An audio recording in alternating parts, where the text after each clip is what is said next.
Hey everybody, my name is Andrew. And I'm Suzanne. And you're listening to Culips.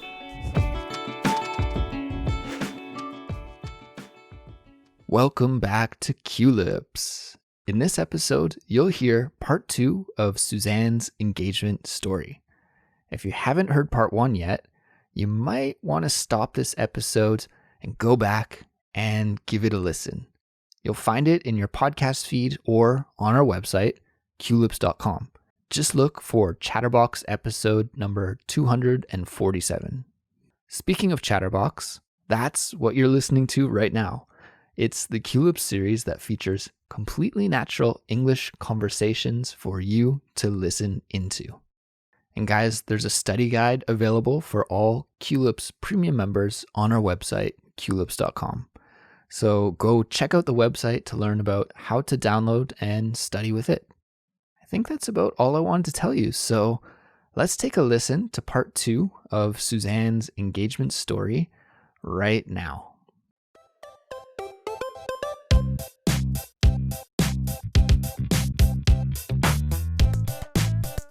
I'm curious because I know a lot of my friends here in Korea feel a lot of pressure to get married from family members. Did you feel any pressure? I had that pressure, yes. I was under more pressure because, like we said, in France, we were talking earlier, there is not so much pressure in France to get married. It's great if you do. It's fine if you don't. It's not a cultural pressure. But my family is American and also Catholic and also Italian. This is a combination more inclined to give you pressure to get married.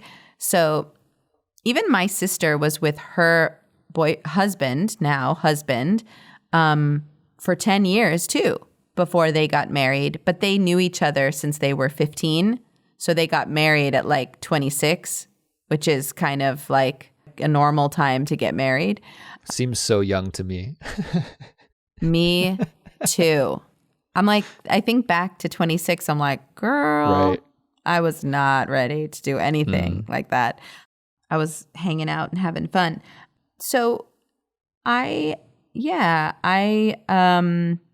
did have pressure. My family did ask me a lot. My grandparents, especially, out of love, they didn't mean it to be mean. They were just like, they wanted me to be like everyone else in the family. So right. They're very happy that we got engaged. Yeah, it's hard to mitigate that pressure, right? To mitigate that pressure or mediate that pressure, like to really be in between one culture and the other.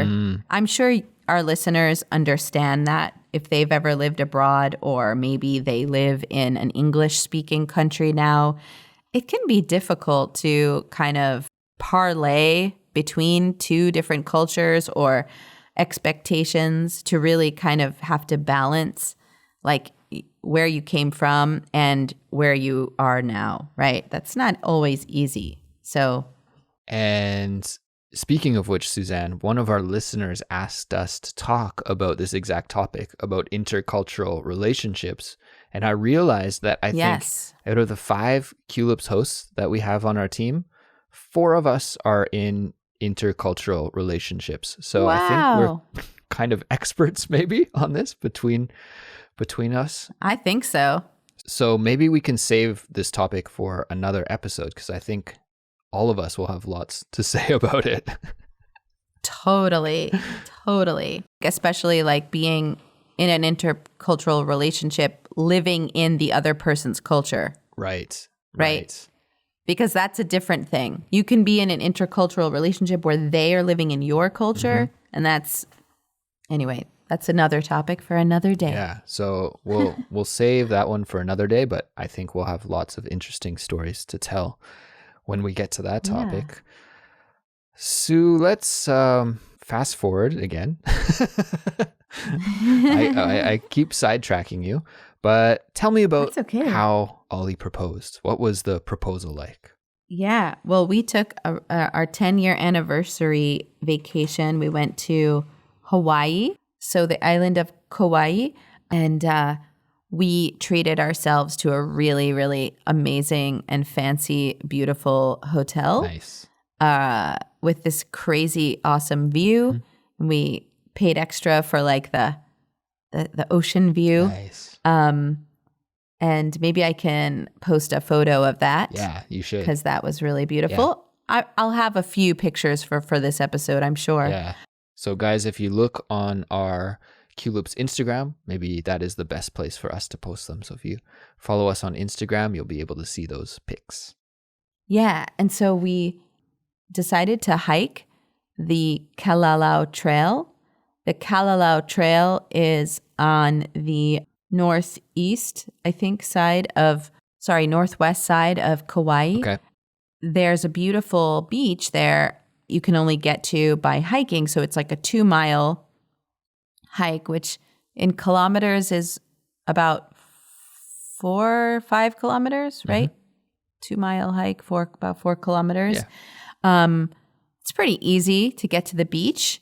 But then if you want to, you hike to the waterfall, which is amazing and gorgeous.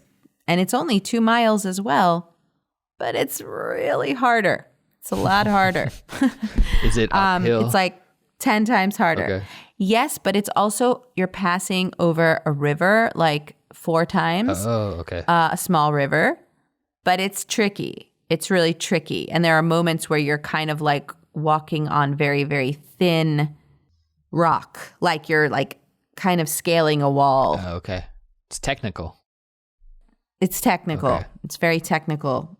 And there's so many rocks and boulders that you're dodging that you have to make sure you don't step in a weird place and like twist your ankle or something. So it was kind of intense. We get to the waterfall. It's gorgeous. It's so big.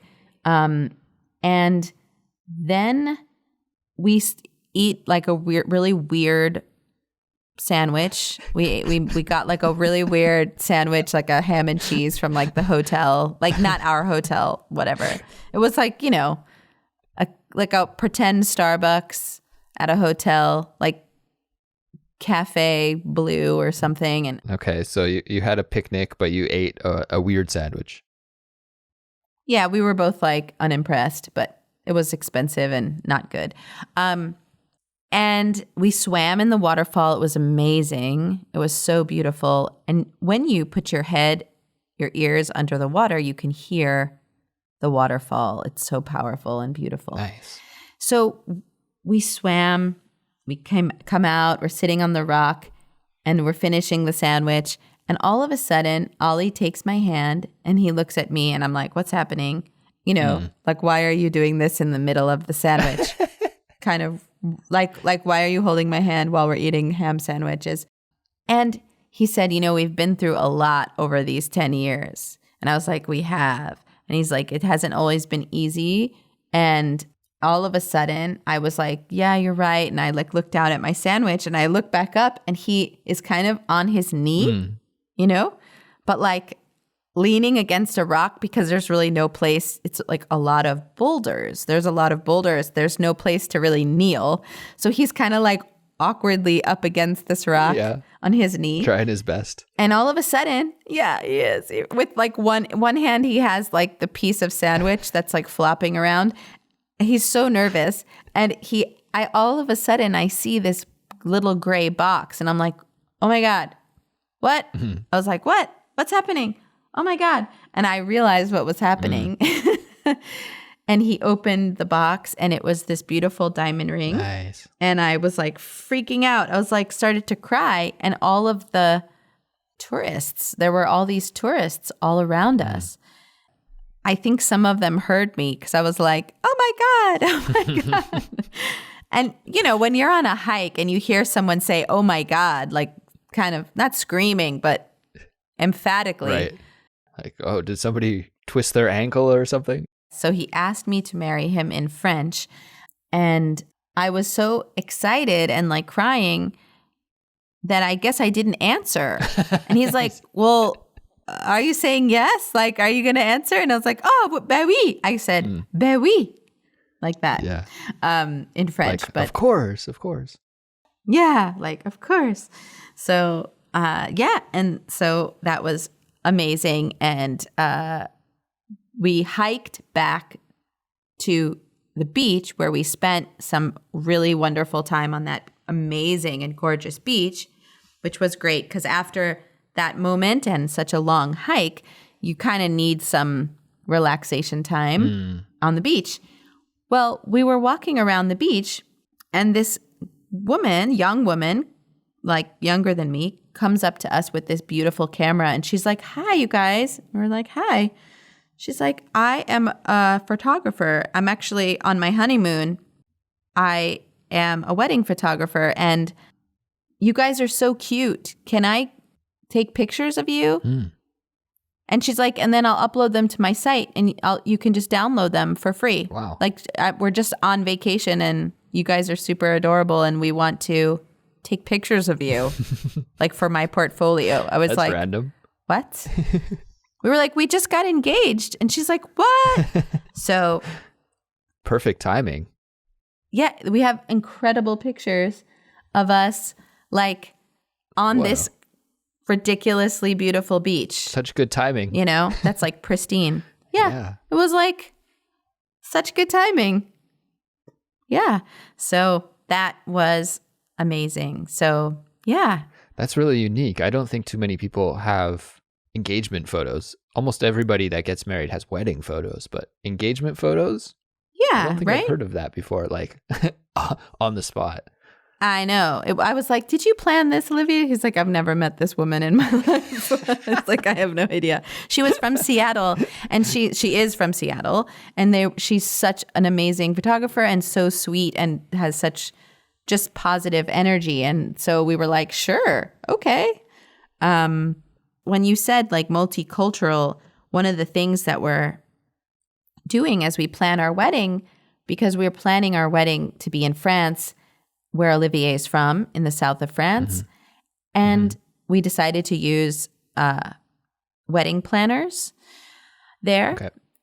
This would help us a lot so that when we go to France for the holidays before the wedding, we can really taste all the food and try all the things we need to try and make some decisions all in 2 weeks, right?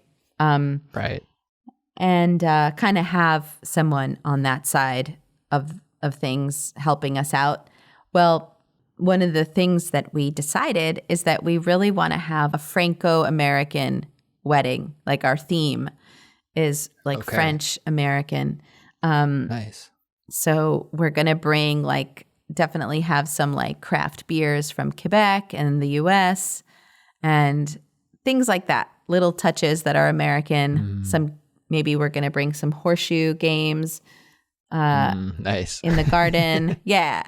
Just have some like little North American touches with some French. And for people that don't know what horseshoe games are, actually these kind of backyard games are really popular in North America in the summer especially. Horseshoes are what attaches to the foot of a horse, right? But we kind of play a game where we hammer a pole into the lawn usually, and you try and throw the horseshoe around the pole. It's a pretty simple game, really. Yeah. It's so weird. But there's other Yeah. lawn games like lawn darts, lawn bowling. Yes. We want to do a bunch of What's those. it called? Croquet? Yeah. So there's croquet, but we're not British, so we're probably not going to do that. But we might have pétanque. Pétanque? Oh, yeah. Like bocce ball. It's kind of like bocce ball in Italian and pétanque in French, which since I do have Italian background, so Ollie and I were thinking of doing pétanque also. Cool. Yeah. Super Yeah. fun. So we'll see how that will be. We're planning it. All right. And the date. Have you set a date yet? Yeah. So I think it's going to be August 2021. So we have time. So still about a year and a half. Yeah. Yeah. Cool. So we have a little bit of Nice. time. Lots of time to So plan. yeah, this way we're no Right on. rush. Yeah. Well, Sue, make sure to update us on the wedding planning, how it's going and how it develops, because I I'm interested in this kind of thing. And I think our listeners Yeah. would be interested too, especially because this is a really unique, like we are talking about, an intercultural wedding. And also since it's happening in the south of France, this will be a little bit different, I guess, than for sure what we're used to in North America. So that'll be cool. And again, congratulations to you and Ollie. Thank you so much. I think all of our listeners would congratulate you as well. Thanks, guys.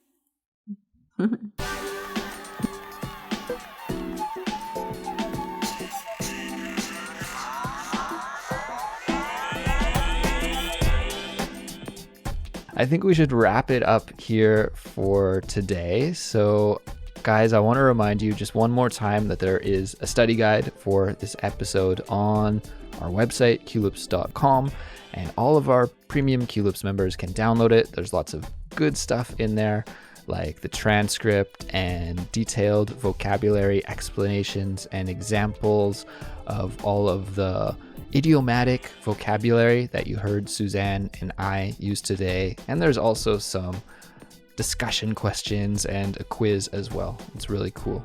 If you want to follow us on social media, please do that. We would love it. You can just search for the Culips English Podcast and you'll be sure to find us. Yeah, and if you ever have questions or ideas for future episodes, you can always email us at contact@culips.com. We love hearing from you guys. We'll be back soon with another new episode, and we'll talk to you then. Goodbye. Bye, guys.